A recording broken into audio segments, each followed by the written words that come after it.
Ok, está gravando.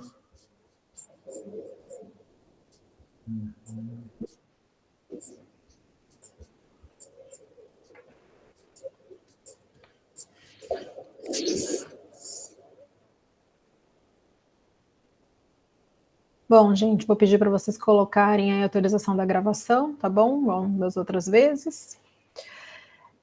Hoje, então, vamos dar início ao nosso segundo plantão de dúvidas da disciplina de Fisiologia e Reabilitação Cardiovascular, Respiratória e Metabólica, do curso de pós-graduação em Fisiologia Clínica do Exercício da Universidade Federal de São Carlos. Então, o que a gente pensou hoje para vocês, tá? Como assim, a gente tenta, apesar de ser EAD, uma coisa voltada para a prática clínica, né, um estudo voltado para a prática clínica, a gente acha interessante a gente discutir os casos que foram da AV2. Então, o interessante é que vocês já fizeram os casos, muita gente eu sei que teve dúvida, então agora também vai ser interessante de tirar essas dúvidas que surgiram aí, para fazer a execução da tarefa, e também discutir um pouco o que cada um faria, porque muitas vezes vocês pensaram em coisas diferentes, né? E, obviamente, a gente até já tinha falado um pouco sobre isso, que não tem nada absolutamente errado, né? Existem prescrições diferentes em momentos diferentes.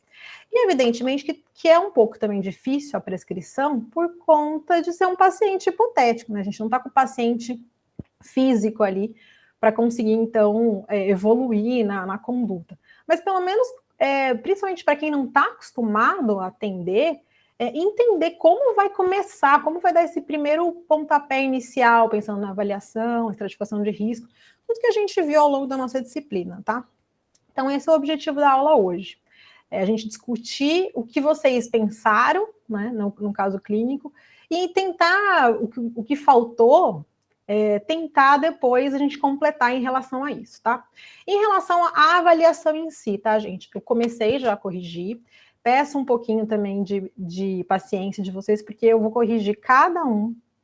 Então, eu dou um feedback para cada caso clínico, pontualmente, para cada aluno, tá? Então, isso demora um pouquinho. Eu acredito que até o final da semana eu tenha terminado, mas, de qualquer forma, tenha um pouquinho de paciência, que daqui a pouco vocês já terão as notas de vocês, tá bom? Então, começando.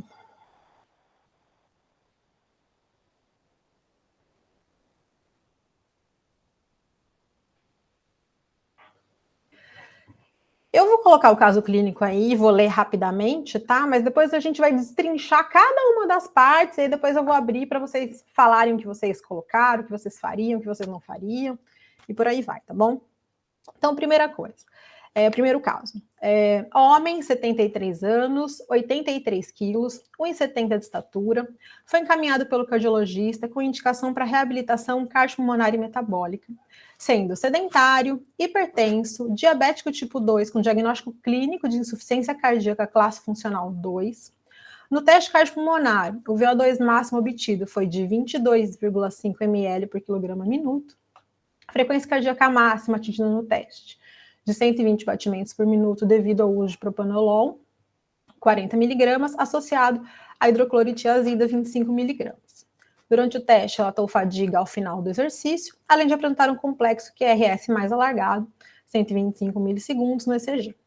A partir desses dados, como você iniciaria o tratamento desse paciente? Então, obviamente, gente, é um caso hipotético, tá? Então, a partir de todas as informações, então, vamos destrinchar, tá? O que cada uma delas indica para vocês. Então, primeira coisa, a gente sabe que ele é um paciente idoso. Eu coloquei o peso e a altura, então, muita gente, de quem eu já corrigi, calculou o IMC, justamente para indicar aí se ele tinha sobrepeso, se ele era obeso, então, foi atrás dessa informação, que é realmente bastante interessante tentar avaliar. A maioria das classificações, né, a gente usa que até 24,9 é o normal, né? Mas até para idosos tem algumas literaturas que indicam uma classificação um pouquinho diferente. Eu coloquei aqui para vocês terem essa informação, tá? Mas, de qualquer forma, aí, acima aí de 27, então 28,7, ele realmente estaria com sobrepeso, independente de qual tipo de classificação vocês usaram. A maioria usou para adultos e não tá errado, tá tudo certo, tá?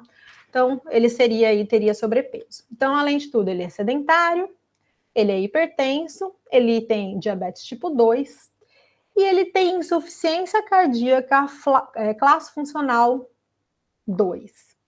E eu coloquei a insuficiência cardíaca aí justamente para vocês irem atrás da doença, porque quem já leu o material deve ter visto que não tem nada sobre essa doença especificamente.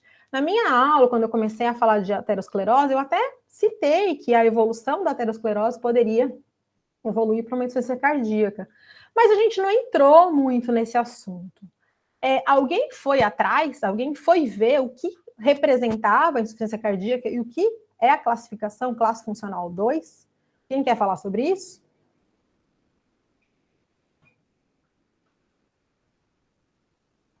Quem foi atrás? Algumas pessoas foram atrás, que inclusive descreveram que era doença, tudo. Alguém foi atrás da doença?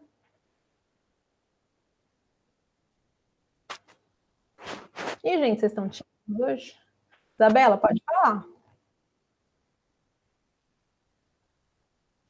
A insuficiência cardíaca ela é uma incapacidade do coração funcionar como uma bomba, né? Então, você pode ter ali um fluxo retrógrado, né? E as classificações, aí tem aquela classificação de Nova York, né? Da Associação de Nova York. Aí a classificação ela é baseada de acordo com a limitação do indivíduo. E, se eu não me engano, é porque eu não estou em casa ainda. Mas, se eu não me engano, a classe 2 é limitação leve, né? Muito bem, Isabela. Então, para quem foi atrás e para quem não foi, vamos confirmar o que ela falou, mas sim, é isso mesmo, tá? Então, a insuficiência cardíaca é um distúrbio em que o coração ele não consegue realmente manter a sua função como bomba. Então, geralmente tem uma redução do fluxo sanguíneo, pode ter um refluxo também, uma congestão do sangue nas veias, tá? E nos pulmões, e outras alterações que podem debilitar ou até enrijecer ainda mais o coração. Giovanni, pode falar. Uma das coisas que eu encontrei aqui, mas era até um documento mais antigo aqui, relacionado, falando da classe funcional, é que, no caso, o paciente ele é assintomático em repouso, mas, de acordo com a atividade física, ele começa, a atividade física habitual se iniciar, ele pode sentir os sintomas, pode ser desencadeado pela atividade. Então, isso daí eu lembro que eu tinha salvo o artigo aqui, era da Sociedade Brasileira de Cardiologia, só que ele era mais antigo, se não me engano, de 98. Foi onde eu encontrei a referência da classe funcional 2. Perfeito, Giovanni. Apesar de ser um pouco mais antigo, não está fora, tá? Eu vou colocar a da American Heart, que é a que se usa mesmo aqui, mas, de qualquer maneira, é exatamente isso que você falou. No repouso, a pessoa não sente nada e, geralmente, alguma atividade física, né, acima aí de uma mudança, assim, que ele não está acostumado, e que ele começa, então, a sentir uma falta de ar, uma fadiga, até uma angina, palpitação, alguma coisa do tipo. Então, foi o que a Isabela falou, e o Giovanni também. Então, classe funcional do tipo 2, segundo a New York Heart Association, é exatamente isso. Então, é quando esse paciente ele tem uma limitação leve, então, em torno de uma atividade, em torno de 5 metros, mais ou menos, acima de 5 metros, tá? Que ele começa realmente a sentir alguma coisa. E é realmente isso, a atividade física vai provocar algum sinal e sintoma que não é interessante que isso aconteça, tá? Então, a partir disso, então, com a classificação, você já sabe até onde você pode ir com ele, pensando aí na atividade até em torno de 5 metros, tá? Então, isso era importante vocês irem atrás para pensar no protocolo, para pensar, então, no tratamento, certo? Outra coisa que apareceu foi o VO2. Até algumas pessoas fizeram o cálculo usando as tabelas que tem na apostila, mas aqui, por acaso, para ajudar vocês, eu coloquei que ele tinha um teste cardiopulmonar, a gente já até falou sobre isso na nossa aula de sábado, que nem sempre, aliás, quase nunca, né, vai aparecer um paciente com teste cardiopulmonar. Não é tão comum. Um teste ergométrico, ok, mas um teste cardiopulmonar vai ser bem mais difícil. Mas aqui, nesse caso, ele tinha um teste cardiopulmonar. Então, com esse teste, a gente já sabia, então, a capacidade máxima dele, o VO2 máximo dele, que era de 22,5, e aí, usando o material do nosso e-book, né, na tabela, olhando a idade, que ele tem 73 anos, indo ali, vem da idade, 73 anos, e a aptidão de 22,5 ml/kg/minuto, a gente consegue ver, então, que ele tem uma aptidão fraca. Então, já consegue prever aí que ele realmente, ele é sedentário, né, diabético, então, sabe que a aptidão cardiorrespiratória dele é fraca. Outra coisa que o teste deu pra gente é que a frequência cardíaca máxima atingida no teste foi de 120 batimentos por minuto. Isso por conta dos medicamentos que ele utilizou. Até algumas pessoas falaram sobre a medicação, que deveria rever a medicação. Isso também poderia ser um indicativo. Não vou entrar no mérito da medicação aqui, mas sim, a medicação poderia ser revista nesse caso aí. Mas, independente disso, você sabia que a frequência cardíaca máxima dele, atingida no teste, era de 120 batimentos por minuto. Então, a partir daí, você já conseguia ter uma ideia do máximo e aí também prescrever abaixo dessa intensidade, pensando na frequência cardíaca, tá? Também ele relatava fadigas em altas intensidades de exercício. Obviamente, o objetivo não é colocar ele em altas intensidades, então, a gente sabe que uma insuficiência cardíaca com classe funcional 2, a gente vai chegar em torno de 5 metros, então, sem altas intensidades, tá? E o complexo QRS, até teve gente que me perguntou, que tem dúvida em relação ao ECG. O ECG realmente é um tema bastante delicado. Por conta disso, eu até estou preparando um material para vocês sobre o ECG, tá? Provavelmente até o final da semana eu consigo postar para vocês.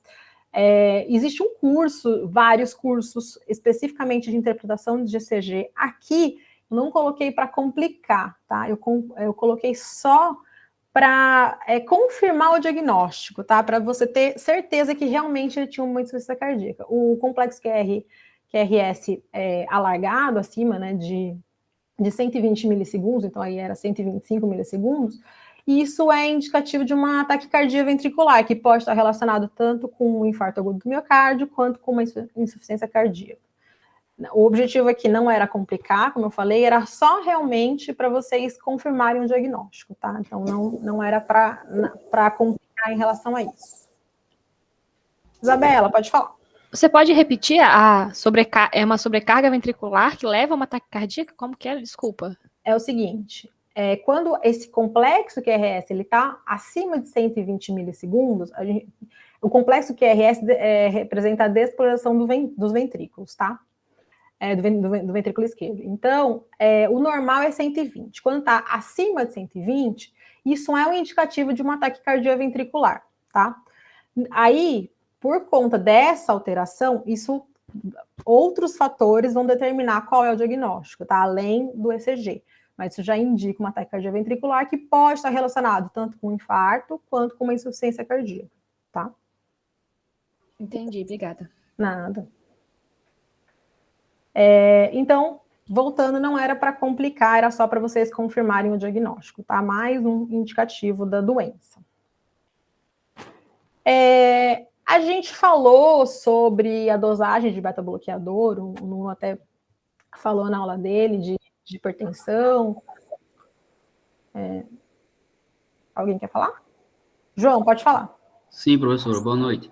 Boa noite. Com relação ao complexo QRS, né, que a senhora acabou de descrever, os milissegundos, né, 125 milissegundos, significa, teoricamente, que ele está demorando a repolarizar isso? A despolarização é um pouco maior, aí está demorando a repolarizar, exatamente. Isso, causada justamente pela insuficiência cardíaca, né, a demora do músculo do miocárdio reagir à repolarização, é isso mesmo? É isso mesmo. Ok, obrigado. Nada.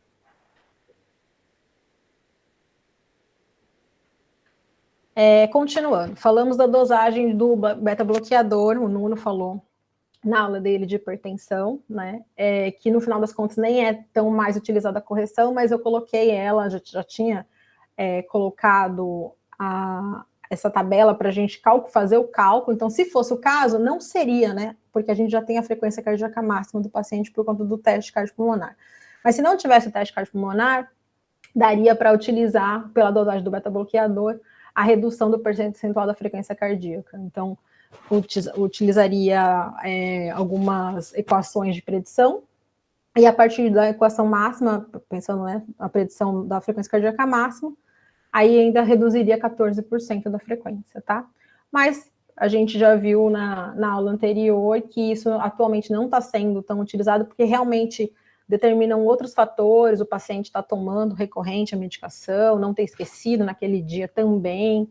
Então, por conta disso, acabou não entrando tanto acabou caindo, né, indo em desuso em relação a isso. Mas algumas pessoas ainda utilizam, eu conheço setores que utilizam ainda pensando nessa correção da redução da porcentagem da frequência cardíaca, então acho importante falar. Mas, a partir do momento que você tem a frequência cardíaca máxima e do teste, você já consegue, então, se basear no próprio teste máximo para fazer a prescrição, tá? Que mais? Então, temos todos esses fatores, certo? A partir disso, então, eu pergunto para vocês, o que vocês fariam pensando em avaliação, tá? Em educação em saúde e no próprio treinamento em si, tanto aeróbio quanto resistido, porque a gente já viu que na literatura o melhor é a combinação dos dois. Apesar de ainda algumas pessoas estarem relutantes na aplicação dos dois, eu percebi isso em alguns casos, mas já está muito claro que a utilização a combinação dos dois tipos de exercício é hoje a principal chave aí do protocolo, tá? Então, quero que vocês falem um pouco o que vocês escreveram, o que vocês pensaram agora que vocês entenderam o caso, porque às vezes teve dificuldade de entender o que era o caso. Muita gente se limitou ele é hipertenso, diabético. Ponto. E aí não teve a delicadeza de ir atrás para ver o que era a doença, porque a doença principal, na verdade, é a insuficiência cardíaca. Não é nem o diabetes, nem a hipertensão. Diabetes e hipertensão, nesse caso aí, é comorbidade, associado à insuficiência cardíaca. Então, a doença principal desse paciente era a insuficiência cardíaca, que é a definição, que é a base para a gente montar o nosso protocolo a partir disso. Aí, entra na estratificação de risco. Então, muita gente olhou a estratificação de risco, mas como não se atentou que a insuficiência cardíaca era a doença principal, então não colocou ele como um paciente de alto risco. E isso também fez diferença no protocolo, pensando na monitorização, na segurança, que foi uma das teclas aí que a gente falou bastante durante as nossas aulas. Então, vamos lá. Quero que vocês falem para mim o que vocês pensaram. Pensando na avaliação inicial, tá? Então, ele acabou de chegar para você, o que vocês escreveram, o que vocês pensaram, agora que vocês entenderam melhor o caso, o que vocês mudariam. E aí, me contem. Eu posso falar, professora? É a Bárbara. Deixa eu ver se está abrindo aqui. Não, tem que eu liguei minha câmera, mas não deve demorar para carregar um pouco. Agora foi. Boa noite, tudo bom? Então, agora que você está falando é que eu estou me atentando, que realmente lá no meu, eu me prendi mais à questão da hipertensão e da diabetes. Eu até coloquei lá a questão da insuficiência cardíaca, mas aí eu tive dificuldade na estratificação de risco. Então, o que eu pensei? Eu sou recém-formada, né? Mas a gente no estágio tinha atendimento de paciente em cardiorrespiratório. Então, eu acabei seguindo mais ou menos o mesmo padrão que a gente fazia no estágio. Eu estabeleci ali os objetivos e condutas, né, para cada objetivo ali que eu estava traçando. E aí, um dos principais que eu me fixei foi a questão de buscar reduzir o IMC dele, fazer pelo próprio sedentarismo, ser um idoso, pensando numa sarcopenia, eu coloquei em ganhar massa magra para ele, e também adotar os hábitos de vida saudáveis. Então, eu foquei nisso, e aí, na hora que eu fui estabelecer as condutas, eu fui pensando com base no que estava estabelecido para hipertensão. Tanto é até que eu coloquei um print lá da diretriz de hipertensão. E aí, no final, até, deixa eu ver, que eu até abri aqui para eu não me perder do que eu tinha colocado. No final, até eu tinha colocado que, como os parâmetros para diabetes não fugiam dos parâmetros para hipertensão, eu fui colocando ali o passo a passo. Mas, de fato, pensando em questão de insuficiência, eu lembro que na faculdade a gente se prendia, como não tinha a mensuração do VO2, né? Então, a gente fazia ali com base em Carbonem. E com base no Carbonem, a gente colocava para o cardiopata de 50% a 70% na máxima e na mínima. Com esse paciente, eu poderia fazer isso? Poderia, você poderia usar Carbonem pensando na frequência cardíaca de reserva, que até falei na minha aula das fases da reabilitação, que geralmente é o que a gente usa. E aí, no caso, não necessariamente você poderia corrigir ou não pela dosagem do beta-bloqueador, também, para conseguir ter uma ideia do quanto essa frequência cardíaca cairia. Sim, poderia. Se você não tem nenhum teste, nada que poderia te ajudar a tentar entender como esse paciente está, seria uma possibilidade. E já que tem ali o valor do VO2, eu manteria ele nos 50% a 55%? O VO2 máximo dele? Então, só que aí é o seguinte, você tem o VO2 máximo dele, você consegue tirar disso mais a aptidão cardiorrespiratória. E aí, você não consegue, durante a sua prática, você não consegue usar esse parâmetro de VO2. Verdade, não tem como mensurar. Exato. Mas o que você tem durante o teste? Você tem a frequência cardíaca, o comportamento da frequência cardíaca. Então, você consegue, a partir disso, você sabe que ele deu 120, né, o máximo durante o final do teste. E a partir dos limiares, do que você vai ter, porque assim, não entrei aqui no detalhe do teste, tá? Ainda mais porque vai ser um outro adendo. Mas a partir do momento que você tem o teste, independente se você sabe interpretar o teste vem laudado, igual o teste ergométrico, tá? Então, você poderia utilizar a frequência cardíaca durante o exercício, por exemplo, no limiar, por exemplo. Uhum. Você pode usar, o teste te dá diversos parâmetros que você pode utilizar, mas não especificamente a capacidade cardiorrespiratória, ou o VO2 máximo, tá? Porque você não consegue medir isso durante a sua prática clínica. Tá. Obrigada. Nada. Débora, quer falar? Olá, tudo bem, pessoal? Boa noite. Boa noite. Eu vou arriscar um pouquinho, porque a minha área é mais pediatria, eu trabalho com reabilitação pediátrica, tudo bem? Legal, lógico. Então nesses pacientes adultos, né? Então, a gente tem que verificar se a doença de base dele realmente está estável, tá? Se faz uso do farmacológico, das drogas, e caso contrário, precisa fazer a otimização antes de começar a fazer a terapia, né? O treino com ele.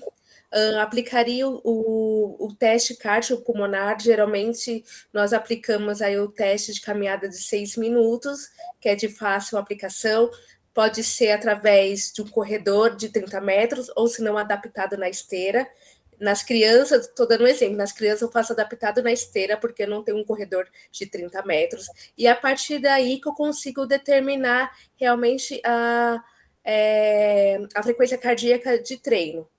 Né? Então, eu só tenho um pouco de dúvida em relação à parte do adulto, que nas crianças a gente consegue chegar até 85% da frequência cardíaca de treino, máxima de treino. Aí no adulto, aí é mais ou menos, se não me engano, é em torno de 40% até 70%, ou posso já ultrapassar essa porcentagem? Geralmente eu começo com baixo, com 40%, e conforme o paciente vai se adaptando, eu vou aumentando essa frequência cardíaca de treino.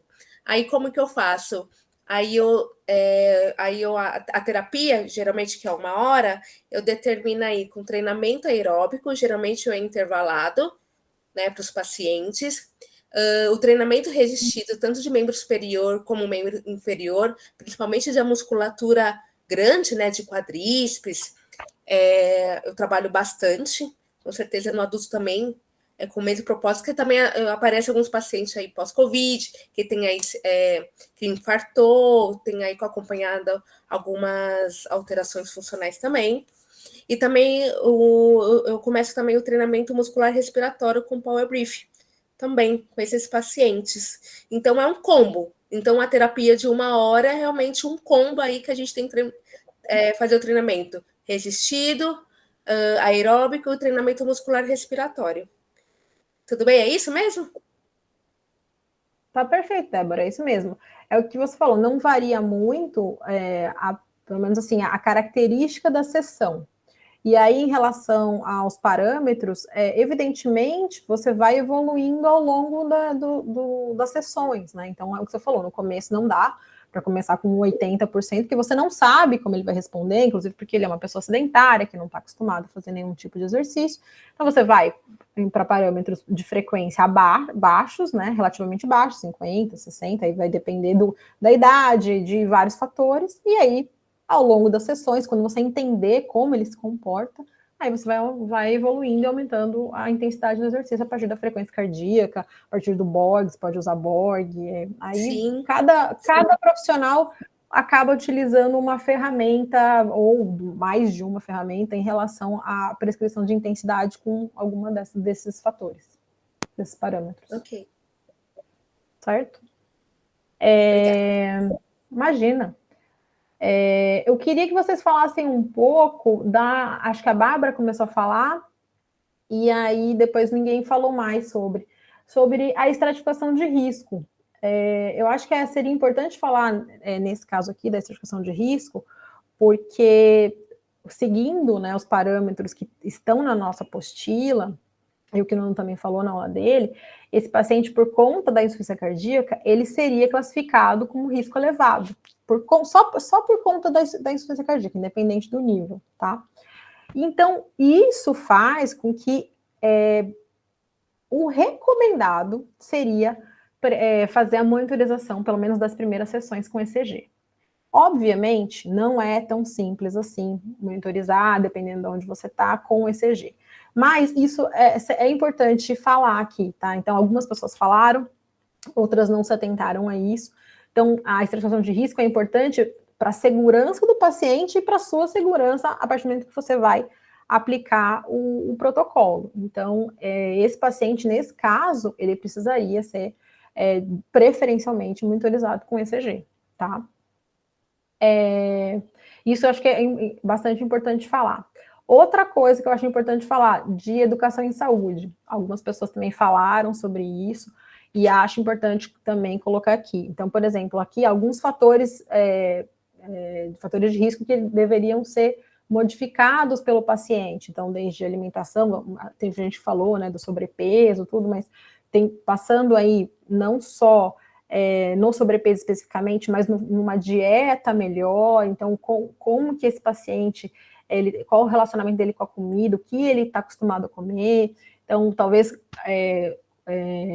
fazer com que ele passe num profissional, num nutricionista, para adequar a dieta aos objetivos agora pós aqui no caso, porque não é um evento, mas pós o diagnóstico da doença, né, nesse sentido. Então, outros fatores relacionados, até fatores psicológicos também, muita gente falou, e eu acho que vale a pena também ressaltar aqui. Então, fatores psicológicos são importantes, então, muitas vezes é necessário que um psicólogo atenda esse paciente, e outros profissionais, tá? Então, não só o profissional de educação física, o físio, o médico, então, outros profissionais também são importantes aqui, ressaltando a educação em saúde, tá? Silvio, pode falar. Boa noite a todos.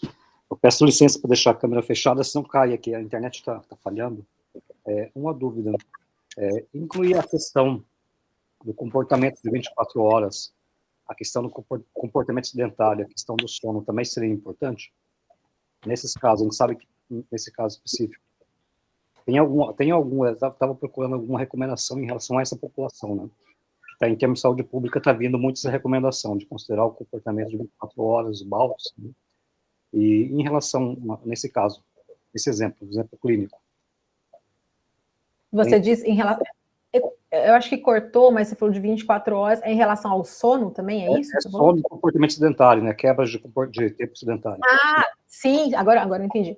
Com certeza. E isso vale não só para esse tipo de paciente, mas qualquer outro, tá? Hoje em dia, o que mais se tem enfatizado na literatura e na prática clínica é esse comportamento sedentário, porque muitas vezes as pessoas até fazem atividade física, só que elas, assim, imagina assim, ela faz 1 hora de atividade todo dia. Só que depois dessa atividade, ela fica o resto do tempo do dia dela inteirinho trabalhando sentado. Então, hoje em dia, é muito falado sobre isso. Então, essas pausas de levantar, de sair, né, da sua estação de trabalho, após 1 hora, em torno de 1 hora, fazer pequenas caminhadas, porque existe realmente esse comportamento sedentário. E, além disso, o sono. Então, muita gente tem muito problema evoluindo aí para outros tipos de doença, porque não consegue dormir, não consegue descansar. Então, dorme muito mal, tem insônia. Então, com certeza, isso também seria outro pensando, né, na equipe multidisciplinar, um outro profissional para ajudar também nesse problema. Aí poderia até entrar um psicólogo também, se o problema fosse algum problema relacionado a estresse, alguma coisa do tipo, que ele não dorme em relação a algum problema específico, ou até tentar detectar de alguma maneira por que a pessoa não está dormindo bem. Com certeza. Débora, quer falar? Sim, Vivian, pela Organização Mundial de Saúde, tem aí uma diretriz, um protocolo, qual que é a indicação? Você tem que fazer em torno de 3 vezes na semana atividade física em relação ao idoso, a frequência, se de moderada, intensa, tem alguma coisa na literatura? Tem sim. Acho que o Nuno chegou a falar na aula dele da estratificação de risco, de triagem pré-participação, mas hoje o que se preconiza não necessariamente se fala em dias, em frequências, em dias, mas em tempo, né, em duração de tempo. Então, mais ou menos aí 75 a 150 minutos de exercício, aí tem as variações entre moderado, né, e intenso. Então, se for moderado, então, em torno de 75 a 150, né, 150 minutos, e é isso, né, Nuno? E acima de... Não, é de 75 a 150 intenso, e de 150 a 300 moderado. É isso, não é? Isso. A última... Na verdade, a última do Colégio Americano, melhor, a Organização Mundial de Saúde, que emitiu a última, que o Colégio Americano também está junto, fala desses 300 minutos, meio que dobrou aquilo que a gente tinha, né? E fala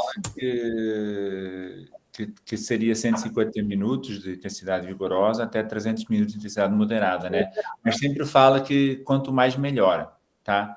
E já pegando o gancho, Débora, falando, isso aí distribuído no tempo, nos dias que você quiser, não nos dias que você quiser, se fala também que deve ser distribuído em maior número de dias possíveis e não concentrar em 2 dias, vamos colocar assim, tá? Mas já pegando o gancho que a Débora colocou, e em relação ao que a Luara trouxe, essa última diretriz da recomendação que foi até a Organização Mundial de Saúde que emitiu, ela fala muito sobre essa questão do comportamento sedentário, que a Luara comentou aí no chat, tá? Fala bastante sobre quebrar comportamentos sedentários. Então, isso é muito importante, sim, com certeza. Tipo, se foi colocado, não sei se a Luara falou no contexto que colocou no caso, não é? Isso é bem interessante hoje, é um dos pontos que todos os profissionais que trabalham com exercício físico deveriam sempre frisar, ou com saúde, né? A necessidade das pessoas, além de fazer o exercício físico planejado, tudo isso, ter meios de conseguir quebrar comportamentos sedentários ao longo do dia. Isso é muito importante. Inclusive, Ok. eu participei até de um congresso, já acho que foi durante a pandemia, da Sociedade Brasileira de Cardiologia, que eles enfatizaram muito em relação ao comportamento sedentário, que eles chamavam, né, que o sitting is the new smoking. Então, antes, o fumar era o tópico, frisavam muito o que, né, o tabagismo. Hoje em dia, esse comportamento sedentário, o sitting, né, de você ficar muito tempo sentado, é o novo comportamento prejudicial aí para a saúde. Silvio, pode falar. No caso do idoso também, nas recomendações, inclui a questão das atividades de equilíbrio, né? Dado o risco da queda, e em função, um exemplo, né? Um idoso, se ele cai, então, automaticamente tem perdas, né, no treinamento, né? Então, acho que também é uma questão para incluir também, né? Dentro da recomendação, então, tem o aeróbio, tem a força, tem as questões do equilíbrio, né? Tem, a gente sempre... Aí, nesse caso, também eu não sei como que fica para essa população, em relação à questão... Eu tenho dúvida em relação às atividades de força ainda, sabe? O equilíbrio eu acho que é mais tranquilo, sabe? Creio que não tenha nada específico para essa população, mas como tem para a população geral, ok, mas para a força tenho dúvidas ainda. A intensidade das atividades de força. Eu acho que cortou. A intensidade de força, é isso? Isso. Mas eu não entendi a sua dúvida. A sua dúvida em relação a... não, deixa eu reformular. Não, a questão de inclusão das atividades de equilíbrio, eu acho que são importantes, né? Sim. Agora, daí uma dúvida que eu tenho em relação às atividades de força, né? Como que a progressão vai na mesma lógica para a população normal, a progressão da carga?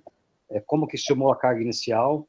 Até porque eu acho que é difícil fazer um RM para essas pessoas para determinar o nível de início, né?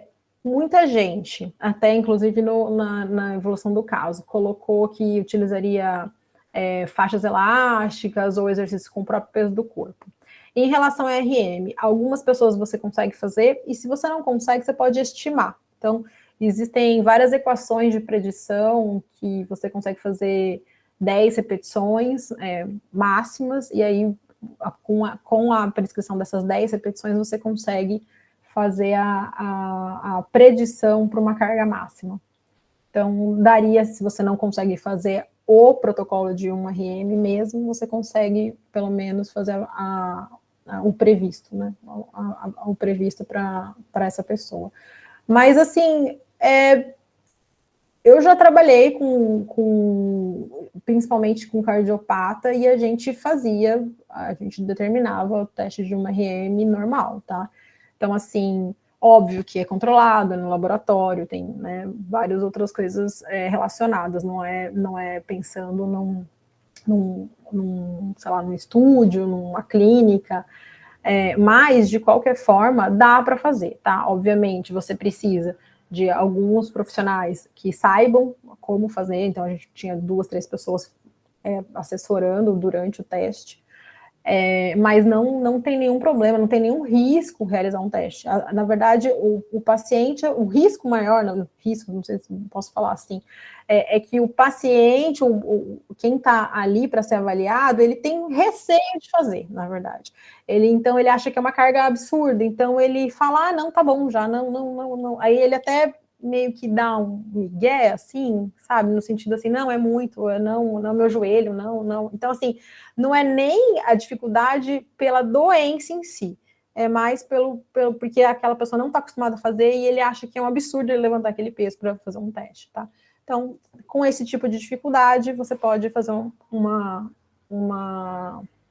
previsão com as equações, tá bom? Giovanni, quer falar? Uma coisa que eu tenho visto de colegas e também, assim, de aplicação, né, própria e junto com alguns professores também, é o treinamento baseado em velocidade, né, que agora com alguns dispositivos, até por uma questão de segurança, você consegue fazer com algumas cargas ali submáximas e definir um perfil de força e velocidade, e em cima daquilo você define uma faixa, né, de treinamento. E isso é bem legal, porque até a questão mesmo da perda, né, de potência ao longo do tempo, ela é mais evidente do que a perda de força em si. né? E acaba que para o idoso a potência é muito importante, até para poder recuperar de uma queda ou evitar uma queda, né? Então, isso que o colega falou aí é bem interessante e pensando aqui agora seria um dos pontos que talvez poderia ser acrescentado numa conduta ali de treinamento. Eu vi aqui que você escreveu treino de potência. Sim, poderia também ser uma opção. A gente sempre coloca, né, até falei na minha aula das fases, que sempre tem esse redondinho, né, de ter um aquecimento, ter o aeróbio, o resistido, o desaquecimento.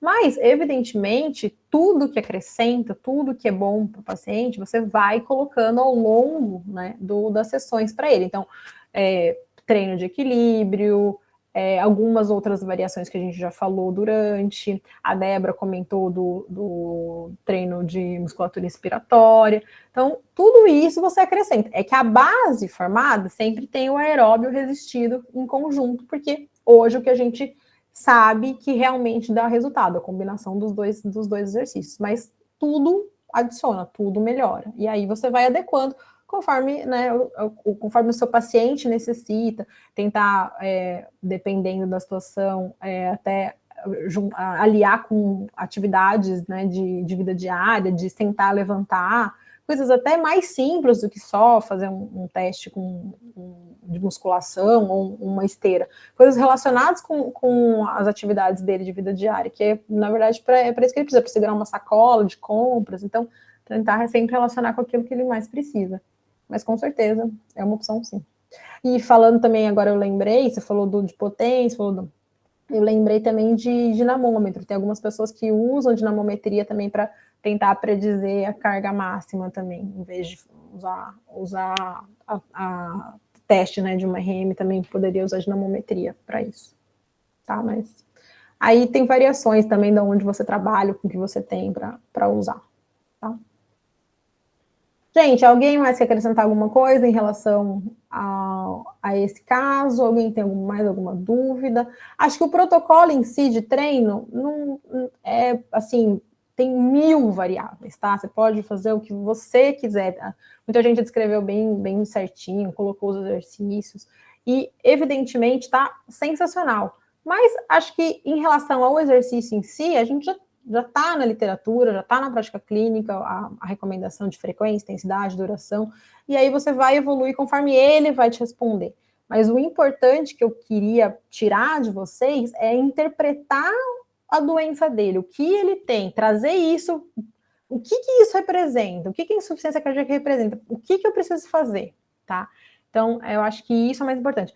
Eu falei da segurança, e aí, só para retomar, falei do ECG, e aí algumas pessoas falaram que utilizariam frequencímetro para mensurar durante todo o teste, toda a sessão, ok. Algumas pessoas falaram da pressão arterial, mas nem todo mundo falou da glicemia. Existe, né, uma relutância também de ter que você furar, né, o dedo do paciente, então, do seu cliente.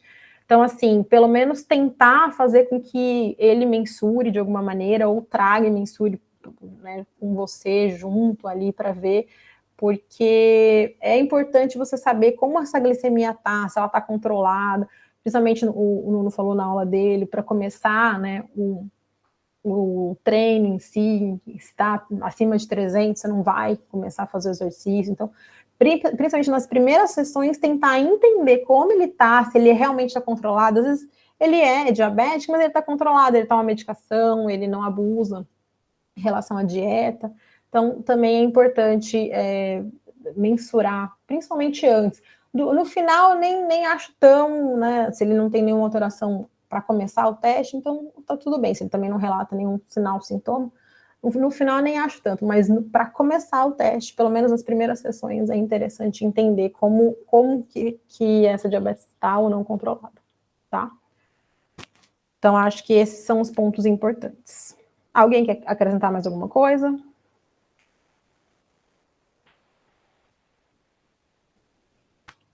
Beleza, vamos para o segundo, então?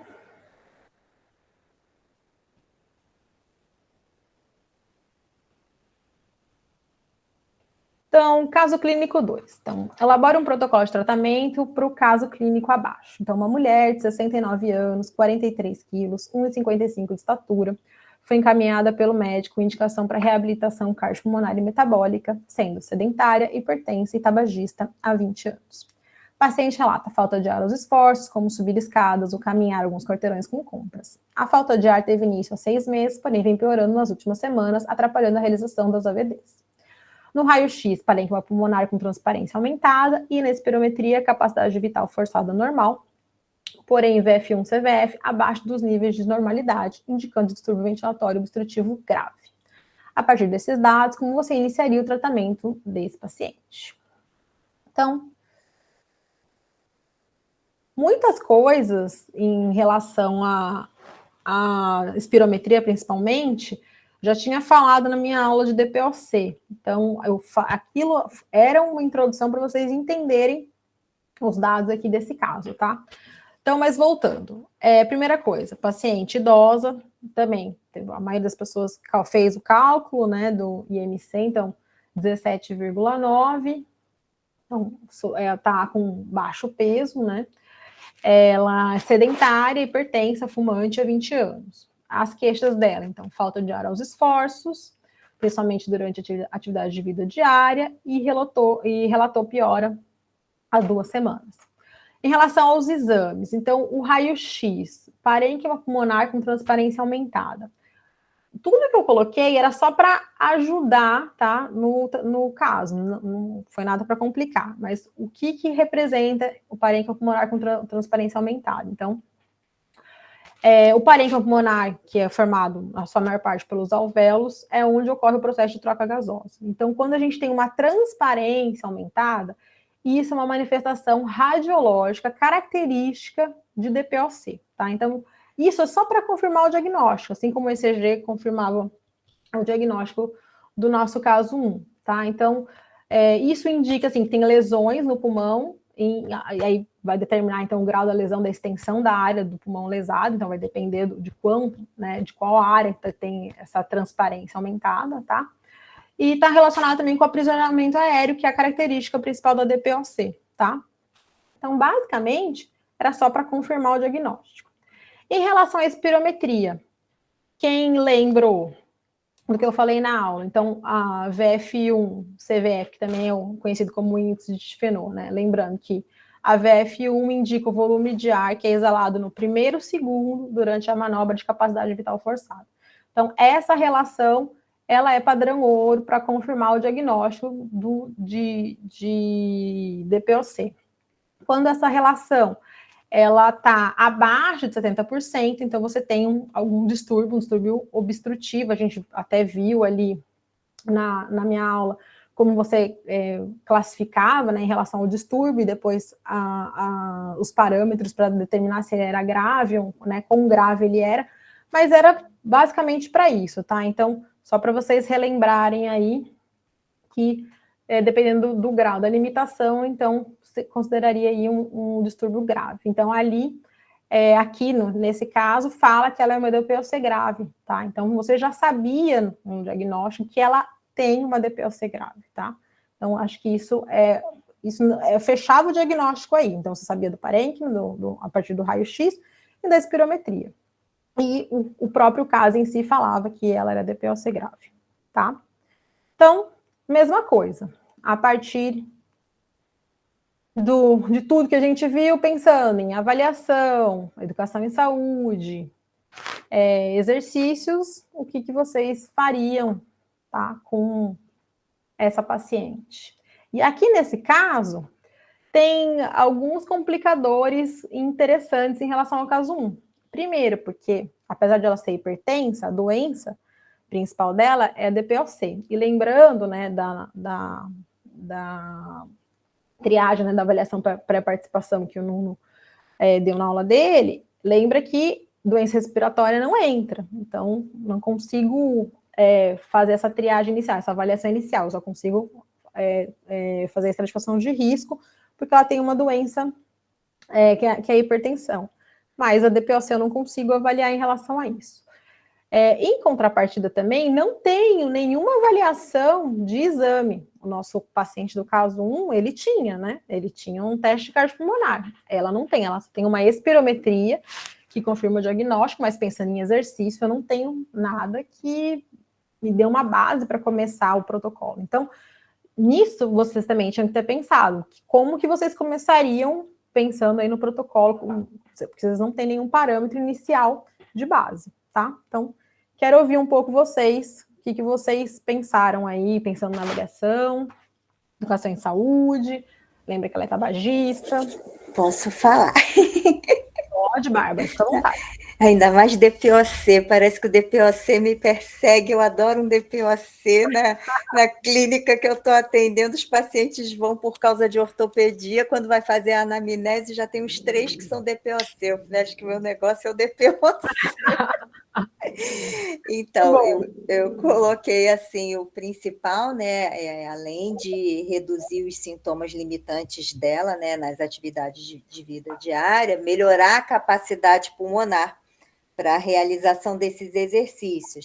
Daí, eu entendi que por ser ali, pelo próprio IMC muito baixo e ser tabagista, provavelmente era um paciente enfisematoso e já com quadro de caquexia.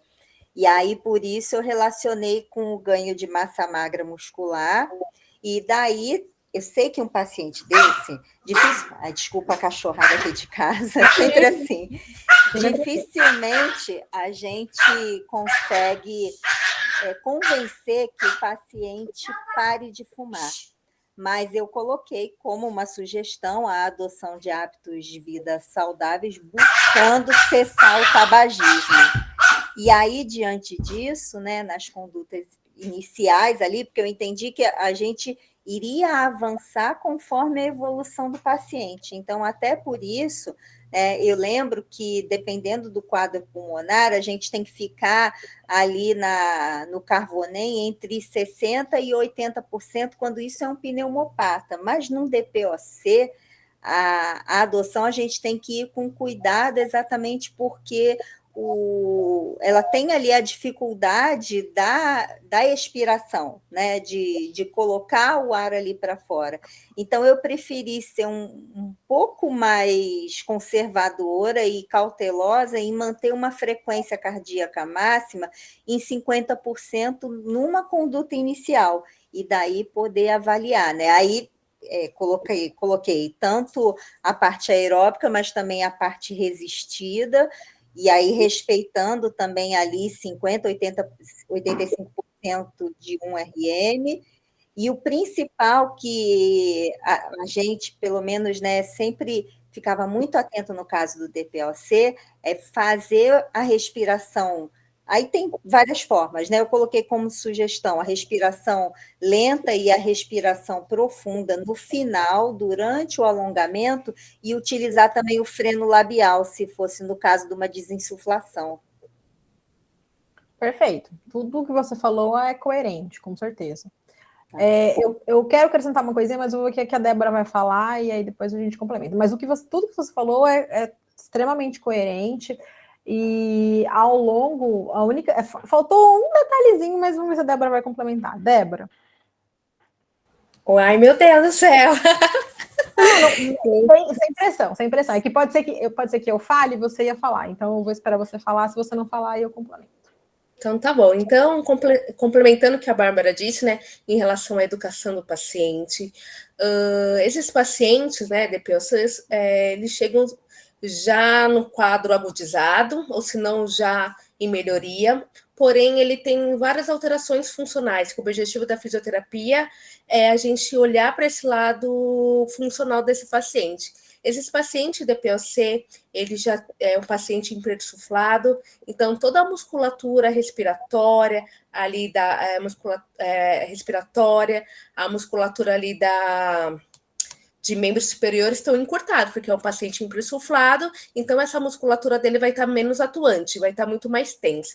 Então esses pacientes, por mais que a gente tenha a característica de hipersuflado, então ele tem a capacidade de expansibilidade pulmonar né, e muscular bem diminuída. Então, é um paciente muito mais tenso muscular.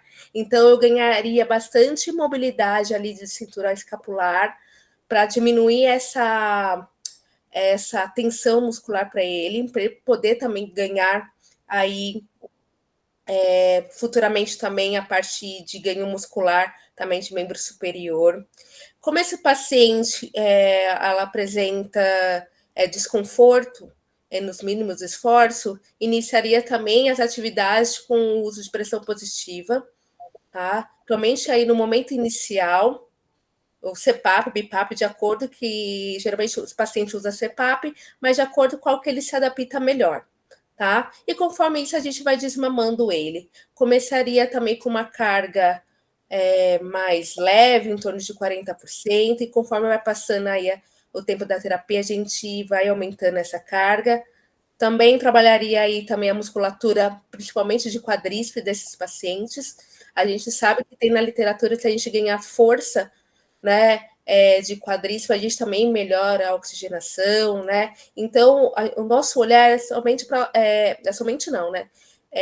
A gente tem que olhar para as alterações funcionais, porque a parte pulmonar que já está lesionada, não tem como nós fazer a modificação. Em si, a gente modificar as alterações funcionais, como muscular, a respiratória desses pacientes, melhorar a capacidade física desses pacientes.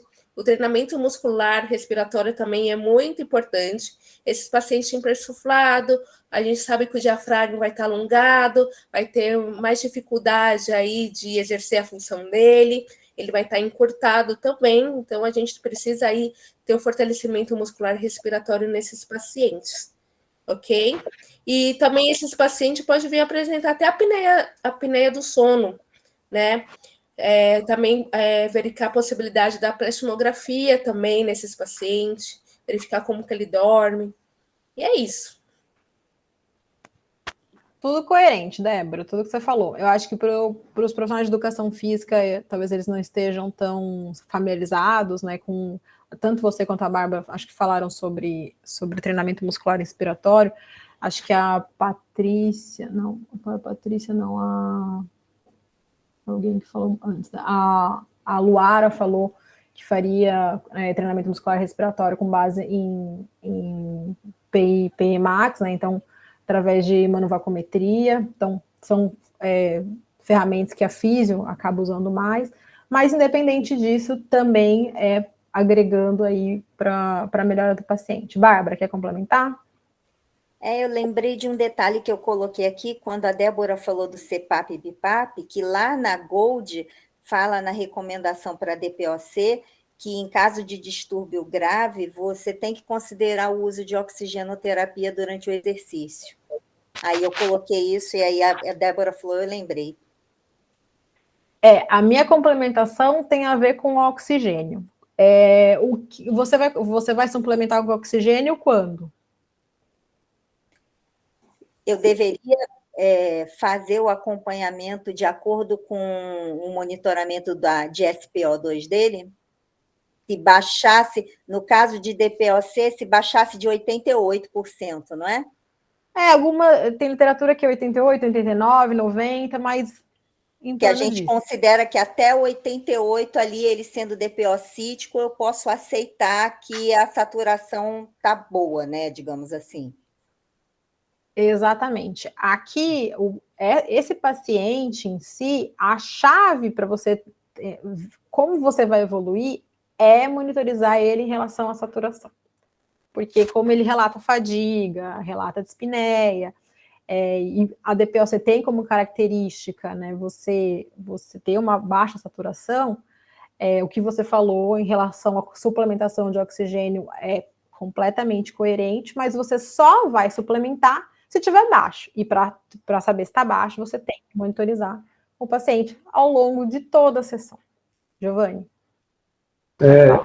Mais uma pergunta. Faria sentido, então, eu tentar identificar a intensidade, por exemplo, no treinamento aeróbico, onde a saturação costuma ficar abaixo desses níveis que vocês falaram, e em cima disso eu tentar também fazer a prescrição? Lógico que diariamente vai ter variação, né, de um dia para o outro e tudo, mas numa média ali, se a gente faz uma coleta diária, a gente consegue ter uma ideia ali da intensidade onde começa a ter essa variação. Faz sentido? Com certeza, faz total sentido. Por isso a monitorização. Então, se você vai colocar ela na esteira, você vai colocar velocidade, sei lá, 3 por hora. Aí, 3 por hora, ela se sentiu bem, saturação acima de 89, 90, não relatou nenhum sinal, sintoma característico. Vou aumentar para 3,5, vou aumentar para 4. 4 já abaixou para 88, 87. Vamos voltar para o 3. E aí evoluindo, com certeza. Só que, assim, você poderia colocar, esse seria uma avaliação, mas também, acho que ninguém falou. Deixa eu ver se no quadro aqui alguém falou. Aqui, ó, o Giovanni falou, faria um teste de caminhada para ter parâmetros de treinamento aeróbio. Sim, exatamente. Você mesmo. Eu já falei isso e eu vou, em uma aula anterior, e eu vou repetir. Principalmente para paciente DPOC, pneumopata, eu sou fã do teste de caminhada. Porque, primeiro, você não consegue atingir níveis máximos com esse tipo de paciente. Então, não tem por que você expor ele a um teste máximo. Teste de caminhada, então, um teste submáximo. Alguém, eu não lembro agora, alguém que eu corrigi hoje até falou que usaria shuttle. É legal o shuttle, só que o shuttle pode chegar, o objetivo do shuttle é atingir o máximo. Então, vai depender aí do seu paciente, mas o shuttle também poderia ser uma opção, tá? O shuttle walking test. Mas o teste de caminhada, até a Débora falou no coisa anterior, no caso anterior, que é um teste simples, que ela falou que faz na esteira adaptado, porque ela não tem o corredor. Então, assim, é um teste que você adapta do jeito que da sua realidade, do jeito que você tem. Então, eu não tenho um corredor de 30 metros, faço com 10. Não tenho um corredor de 10, faço na esteira. Então, é interessante porque é um tipo de avaliação que você consegue sempre fazer. Você não depende de outro profissional. Um teste ergométrico, por exemplo. Eu preciso que ele passe no médico de X tempos para entender como está a evolução da minha prescrição. Com um teste de caminhada, não, eu faço o teste hoje. Se eu faço ele daqui 3 semanas, eu consigo entender o que aconteceu. Ele caminhou mais, ele relatou menos fadiga, a frequência dele foi mais baixa. Então, assim, ele evoluiu, de alguma maneira ele evoluiu. Então, aqui, como o paciente não tinha nenhum teste em exercício, né? Só a espirometria, que é um teste no repouso, e não tinha nenhum outro parâmetro que você conseguiria ajudar a te prescrever, então, fazer algum teste seria interessante. Aí, o teste de caminhada, como eu falei, eu sou fã mesmo, mas poderia ser um teste de degrau, a gente já até falou sobre isso, teste de sentar levantar também, que é super simples. Algum teste que te ajudaria a entender como esse paciente está e ajudar na sua evolução do caso, tá? Então, sim, o que o Giovanni falou, foi um teste de caminhada para ter um parâmetro aí de treinamento aeróbio. Mas aí você não tem o VO2 máximo, tá? Porque é um teste submáximo também, nesse parâmetro você não vai ter. Você vai conseguir entender, o que te ajuda o teste de caminhada é a distância e parâmetros de saturação, Borg e frequência, tá? Mas o VO2 em si você não tem, porque ele é teste submáximo, tá? Alguém mais que complementar? Deixa eu ver, a Patrícia falou, realizaria muito fortalecimento muscular de quadríceps, devido à disfunção periférica, eu gosto de trabalhar com cargas mais altas com pacientes. Claro, realizando com periodização desse treino. Aqui, esse paciente, óbvio, é um paciente hipotético, então é difícil de a gente entender o que a gente trabalharia primeiro ou não. Mas, dependendo do relato de fadiga, da dispneia, muitas vezes o treino aeróbio, às vezes, não encaixa para ele logo de cara, mesmo um treino intervalado. E, às vezes, começar com um treino de fortalecimento poderia ser uma opção também, tá? Então, óbvio, eu falei, não tem certo e errado, tem gente que começa com aeróbio, porque o aeróbio já, clinicamente, ele é o mais utilizado para esse tipo de paciente, e hoje em dia que ele está sendo combinado, né, com o resistido, mas dependendo da resposta que o seu paciente vai ter mesmo, às vezes você não vai fazer um aeróbio, às vezes você vai fazer um resistido, começar com exercícios, né, de força barra resistência, com baixa carga, e evoluindo, tá, ao longo do... Às vezes, é muito utilizado, assim, para quem não está acostumado a trabalhar, mas é muito, muito, muito utilizado aquele ciclo ergômetro de membro superior, sabe? Porque muitas vezes ele não consegue fazer um aeróbio de membro inferior, então, aí, para começar, faz o ciclo ergômetro de membro superior. Então, tem muitas alterações aí que podem acontecer e você vai adequando o seu tratamento conforme os sinais e sintomas que ele te relata, tá? Então, acho que isso é o mais importante. Deixa eu ver, acho que tem mais coisa. Patrícia falou, se não for retentor de CO2, eu usaria no treino aeróbio para deixar o paciente mais confortável e para que consiga treinar em intensidade um pouco mais alta. Eu não entendi, eu usaria no treino ou usaria o treino aeróbio? Eu não entendi. Eu não sei se é o O2 que estava falando. Mas ok. Deixa eu ver se eu li tudo. A Elisângela já tinha falado, além de exercícios aeróbios e de força, para aumentar a massa muscular, eu também trabalharia a parte respiratória e postura. Sim, a parte postural é importante também, Elisângela, porque muitas vezes eles são dispineicos, assim, eles têm uma postura mais retraída também, então é importante, sim, pela caquexia também, pela perda de massa muscular, é bastante importante. A Luara já tinha lido, a Patrícia tinha lido, o Giovanni faria o teste de caminhada de 6 minutos.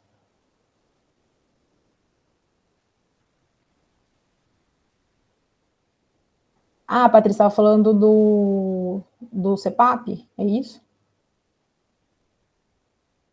O teste de escada, a Patrícia falou que faria um teste de escada. A Débora falou que na avaliação faria cintilometria, dinamometria de membro superior e inferior, manovacometria e teste de 1 RM de musculatura respiratória, teste de campo, teste de caminhada de 6 minutos. Dá para fazer muitas coisas, gente, muitas. A Luara falou do questionário de São Jorge também, é bem utilizado também para esse tipo de população. Silvio falou que trabalharia em circuito.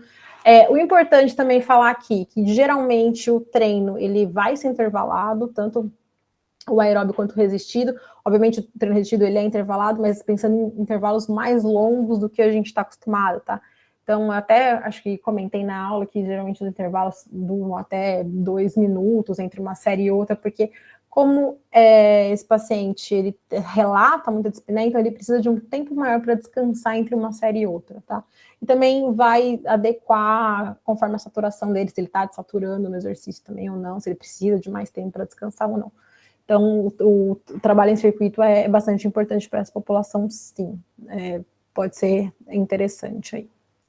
E aí, continuando um pouquinho antes, na verdade, né, falamos do exercício em si, até da avaliação, mas da parte de educação em saúde, acho que a Bárbara falou, né, de parar de fumar, que ela tinha falado, mas além disso, falar também de outros profissionais, tá? Então, nutricionista também caberia aí, tá? Principalmente, a Bárbara falou, provavelmente pelo baixo peso, acharia que é uma pessoa que tem caquexia, então, eu até comentei isso na aula, se a pessoa está com baixo peso, porque ela não consegue consumir, né, uma quantidade ideal de proteínas, então, fazer com que ela procure um nutricionista para, talvez, adequar a dieta, ou até falei que poderia utilizar esteroides aí, dependendo do caso, se for um caso bastante grave, então, também essa parte de educação em saúde também entraria aí outros profissionais, tá? Acho que é isso, gente. Alguém quer acrescentar mais alguma coisa que faria no treino, alguma coisa diferente? Mas eu acho que o mais importante ressaltar aqui é que essa paciente precisa de monitorização de saturação. Sem essa monitorização, você não consegue fazer nenhum exercício, porque você não sabe como ela se comporta. E se ela desatura, então isso vai causar algum prejuízo para ela, que ao longo aí pode até chegar o indivíduo a ter uma parada, uma síncope, tá? Então, não dá para chegar em níveis aí abaixo de 88, 89, tá? E fazer durante o exercício, baixar muito disso, tendência é que a pessoa passe mal durante a atividade, e aí fica mais complicado de ela se manter na reabilitação, tá? Alguém mais quer comentar mais alguma coisa, gente? Acho que falamos tudo, assim. Eu acho que o mais importante... Pode falar, Bárbara. É só uma dúvida pessoal mesmo, se você tem conhecimento, no caso desses pacientes de DPOC, em relação à piscina. Porque, como eu te falei, né, eu estou na clínica, que é de hidroterapia, o atendimento, mas o foco é em ortopedia. Só que aí, na hora da anamnese, já apareceram 3 com DPOC. E aí, a primeira coisa que eu fiz foi colocar o oxímetro e aí fui monitorando exatamente por causa dessa preocupação. Porque eu lembro que, no caso de asma, tem possibilidade da pessoa ter algum quadro respiratório por causa do cloro. E aí eu não vi nada falando sobre isso em relação ao DPOC. Você sabe? Não sei te falar. E aí, colocando a sua pergunta anterior, eu até fui procurar alguma coisa relacionada com hidroterapia e reabilitação cardio, só que é o que você falou, fase 3 tem tudo. Fase 2, porque o objetivo de verdade era fase 2, né? Fase 2 eu não achei nada especificamente da fase 2. Tudo fala de reabilitação cardiopulmonar, mas não enfatiza a fase 2. Mas, voltando ao que a gente já tinha discutido na outra aula, não vejo nenhum problema específico em relação o paciente tem algum problema. A questão maior é a monitorização. E aí eu acho que cai na mesma tecla aí, inicial. Como esse paciente, ele está no sentido, né, do exercício na água, como você vai monitorizar ele com um oxímetro, assim, só a hora que para na borda, eu acho que cai na mesma tecla. Em relação ao cloro, os fatores, né, que pioram são mais, tem, né, fatores de exposição, de poeira, tudo. O cloro, até também onde eu saiba, não é um fator que piore a doença, ou seja, um fator externo que piore. Mas eu acho que entra no mesmo caso da monitorização em si. Se está estável, foi uma pessoa que você já está acostumado a trabalhar, acho que não tem problema, mas talvez inicialmente tem que entender como ela está num protocolo tradicional para ver como ela vai se comportar na água. Mas eu acho que esse o principal fator é isso, assim, relatar também sinal e sintoma, ver como que ela vai evoluindo, se ela relata, né, alguma coisa. Tem que ser uma pessoa também que tenha consciência, né, assim, pensando assim, eu tô me sentindo mal, mas o que é mal, né? Porque muitas vezes a pessoa está se sentindo cansada, mas ela não está acostumada a fazer exercício. Então, tem o cansaço do exercício, tem o cansaço da doença, então tem essa dificuldade também de entender o que ela está sentindo. Então, tem que ser um paciente que já tenha uma evolução, talvez, para entender se está tendo uma desaturação aí mesmo na água ou não. Acho que entra no mesmo caso que você tinha perguntado. Mas não, eu vou dar uma pesquisada se eu acho alguma coisa específica de DPOC e hidroterapia, mas que eu saiba não tem nenhum fator específico, tá? E de fase 2 eu não achei nada. Achei reabilitação e fase 3 do cardio. Obrigada. Imagina. Gente, alguém mais quer complementar? Dúvidas? Como eu falei, muita gente entrou depois, tá, gente? Estou corrigindo as tarefas. Peço um pouquinho de paciência, que eu dou um feedback para todos os casos, para todos os alunos, tá? Então, provavelmente até o final da semana, acho que eu já termino, eu já comecei a corrigir. Então, para quem entrou um pouquinho depois e não pegou o comecinho, quando eu falei sobre isso, só relembrando aí, tá? Para quem não pegou. Vamos falar, então, das últimas avaliações. Oi. Só, eu acho que você não chegou a comentar sobre o Giovanni, foi até no caso 1, que na hora depois eu não peguei, ele perguntou se eu poderia utilizar, isso foi no contexto, eu lembro quando ele perguntou, só depois não tive a oportunidade de interromper. Eu fui no contexto de falar sobre a intensidade de exercício, tá? Qual seria a intensidade quando aqueles 50%, 70% de frequência cardíaca máxima.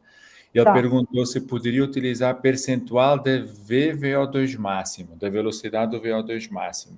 Eu acho que você não comentou, né? Não. Eu posso falar rápido aqui, Giovanni? eu vi que você estava aí, você está aí ainda. A velocidade da VO2 máxima ela pode ser utilizada assim, tá? Percentual da V do VO2 máximo. Só que é muito mais comum a utilização da velocidade, do percentuais de velocidade do VO2 máximo, mas em treinamento mesmo, tá? Quando a gente fala treinamento no sentido de rendimento, tá? Quando a gente fala neste contexto que a gente está falando aqui de casos clínicos, é menos comum se utilizar. Não quer dizer que esteja errado, tá?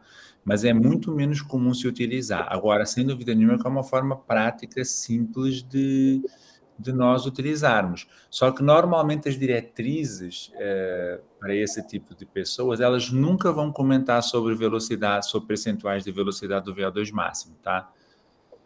Mas é uma forma que a gente tem de ver mecanicamente a intensidade, tá bom? Não, ok. Não, eu perguntei mais em virtude disso mesmo, do controle da carga. Eu acho até mais fácil do que fazer ali por algumas variáveis Sim. internas, sabe? Pela frequência e tudo.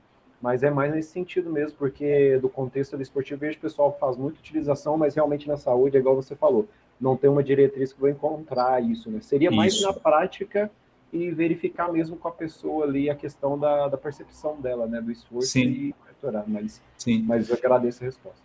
Tá, Giovanni, eu não sei se você chegou a ver, eu postei esta semana, nem lembro se foi esta semana ou se foi no final da semana passada já, acho que foi esta semana. Foi segunda. No mural, tá lá no mural, numa tabela sobre intensidades de exercício, tá?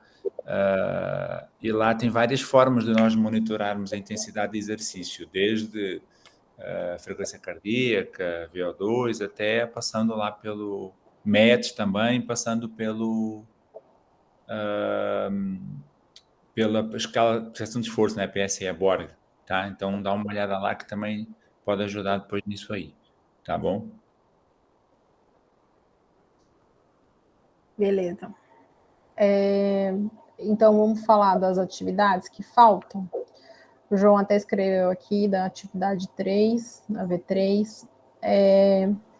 Gente, é uma atividade super simples, tá? Eu sei, até teve gente que escreveu também que eu respondi essa semana, que estava em dúvida. Vocês vão escolher uma doença que a gente abordou aqui, que está dentro, né, do tema cardiorrespiratório metabólico, tá? E aí vão falar sobre a doença, vão falar uma característica da doença, o que você deve fazer, o que você não pode fazer. É isso, 1 minuto, um vídeo simples, objetivo. Você não precisa necessariamente você aparecer, se você quiser fazer algum outro tipo de formato, no sentido assim, de você falando, tem gente que às vezes não quer aparecer falando, então, se vocês tiverem uma criatividade, quiserem montar qualquer tipo, né, de animação, é uma possibilidade também. Vieram me perguntar se tinha que ser pensando para a população em geral ou se tinha que ser usando termos mais específicos, né, de saúde. Podem fazer do jeito que vocês quiserem. Vários alunos das outras turmas, muita gente tem perfis de profissionais que usam, fazem, né, uma educação em saúde, usam o perfil para promover aí a clínica, o seu papel como profissional de saúde. Então, se depois vocês quiserem usar, pensando numa postagem que vocês queiram fazer depois, né, para onde vocês trabalham, para a clínica de vocês, fiquem à vontade, depois nada impede de vocês usarem essa postagem para depois fins não só didáticos, como também profissionais, tá? Mas é super simples, tá, gente? É 1 minuto, não precisa passar disso, tá? A gente quer uma coisa bem objetiva, bem simples. Sei que tem gente que não é muito fã e a gente entende, então também não é obrigado a postar, tá? É só vocês enviam pra gente, que se quiser postar, fica à vontade, pode marcar a gente, marca o curso, tudo certo. Mas também, se não quiser, não precisa, não tem essa obrigatoriedade também, tá? Mas é isso, não é nada simples e objetivo, não precisa ser nada rebuscado, certo? E a atividade colaborativa, já percebemos que vocês se engajaram bastante, já montaram os grupos aí, acho que tá tudo certo. Mas para quem ainda não viu o que tem que ser feito, então, basicamente, para vocês se juntarem em grupo para discutir um caso. O caso Patrícia, eu já volto. Em relação à atividade colaborativa, então, vocês escolham um caso, então, às vezes, um de vocês já está acostumado a atender, tem um paciente que já atende, né, em alguma das doenças que a gente trabalhou aqui na disciplina, então, escolham um caso e aí vocês discutam entre vocês o que vocês fariam com esse paciente. Basicamente, o que a gente fez agora, para vocês fazerem, mas num grupo menor, e discutir esse caso. O caso é livre, aí vocês trazem o que o paciente tem, como foi feita a avaliação, o que está sendo feito, quais são os próximos passos, os próximos objetivos. E entre vocês aí, 3, 4 alunos, vocês discutam e montem o caso para a gente. É isso. E também é uma forma também de vocês se conhecerem e trocarem experiências também. A Luara falou, caso não tenha um caso real, pode inventar ou tem que ser real mesmo? Luara, é interessante ser real para, né, ter um embasamento aí, ter alguém às vezes que já tem, mas se não tiver, então pode inventar, não tem problema. Mas é interessante ser real, assim, para ficar um pouco mais palpável, porque esses dois já foram, né, mais subjetivos, então é interessante que seja real, tá? Mas entendo se por acaso no grupo de vocês ninguém atende esse tipo de paciente, tá? Cadê? A Patrícia falou que a internet dela caiu e ela falou para eu falar de novo da atividade 3. Patrícia, como eu falei, vamos fazer um vídeo de 1 minuto. Pode escolher a doença que você quiser dentro do nosso tema de cardiorrespiratório e metabólico, tá? Você vai falar sobre a doença, falar alguma coisa sobre ela, o que é a doença, falar um tópico sobre ela, alguma coisa que você tem que fazer, pensando na prescrição, e outra coisa que você não deve fazer. É isso, basicamente, tá? Não precisa inventar muita coisa. Eu falei que você pode usar o vídeo depois se você tem um perfil profissional, você pode usar o vídeo na sua rede social. Se não for o caso, você não precisa obrigatoriamente postar também, você só manda pra gente. Em relação à linguagem, pode ser tanto uma linguagem coloquial, pensando na população em geral, ou uma coisa mais formal, pensando em profissionais de saúde, do jeito que você se sentir mais confortável em gravar, tá bom? João, somente um de cada grupo ou todos do grupo devem gravar o vídeo? Não, João, são coisas diferentes. O vídeo é em relação à AV3, tá? Em relação à atividade colaborativa, se vocês acharem pertinente. Então, João, a AV3 ela é individual, então todo mundo vai gravar o vídeo, tá? Então, não é em grupo. A atividade colaborativa, ela é em grupo, tá? Se, por acaso, acharem confortável fazer um vídeo em grupo, de alguma maneira, para falar do caso, também fiquem à vontade, não tem problema. Mas o vídeo, especificamente, obrigatoriamente, é na AV3, tá? Certo, gente? Finalizado? Mais dúvidas? Beleza. Então,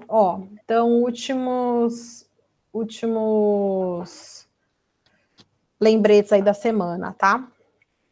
Sábado teremos a aula do professor Tiago, tá? Uma aula muito, muito, muito interessante, que é sobre paciente com doença renal crônica e exercício. Se vocês puderem, assistam, óbvio que vai ficar gravado, mas vale a pena assistir ao vivo para vocês tirarem as dúvidas. É bem interessante mesmo, porque é bem específico, são pacientes, eu mesmo nunca trabalhei com nenhum paciente com doença renal, então é bem legal, ele faz um trabalho bem legal, então acho que vale muito a pena aí para acrescentar mais ainda, pensando em todas as doenças aí que a gente já viu, tá? AV3 para entregar, então, na segunda-feira, até às 5 da manhã. Não esqueçam, se tiverem qualquer dúvida, podem mandar que a gente responde. E atividade colaborativa aí até o final do nosso curso, até dia 31. Fechado? Acho que é isso. Se eu esquecer alguma coisa, não me lembra. E se vocês tiverem mais dúvidas, podem ir mandando aí. Eu ia comentar sobre isso. Se vocês tiverem alguma dúvida sobre o que estão estudando e isso, fiquem à vontade. A gente deu uma olhada aqui no mural. No mural não tem dúvidas, não apareceu nada, mas se vocês tiverem alguma pergunta, fiquem à vontade.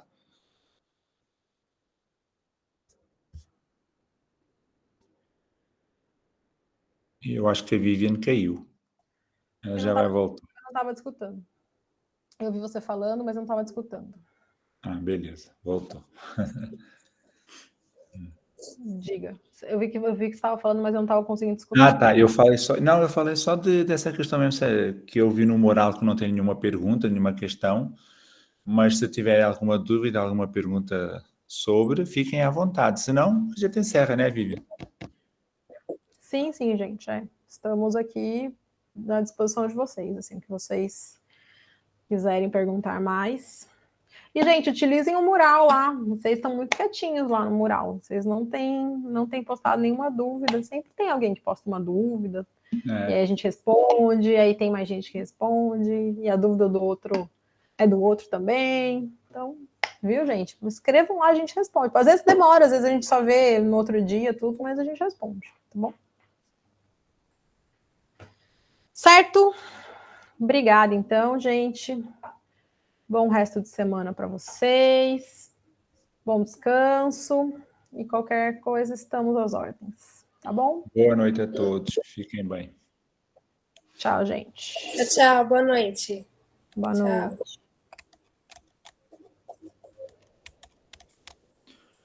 Você precisa parar de gravar. Parágrafos.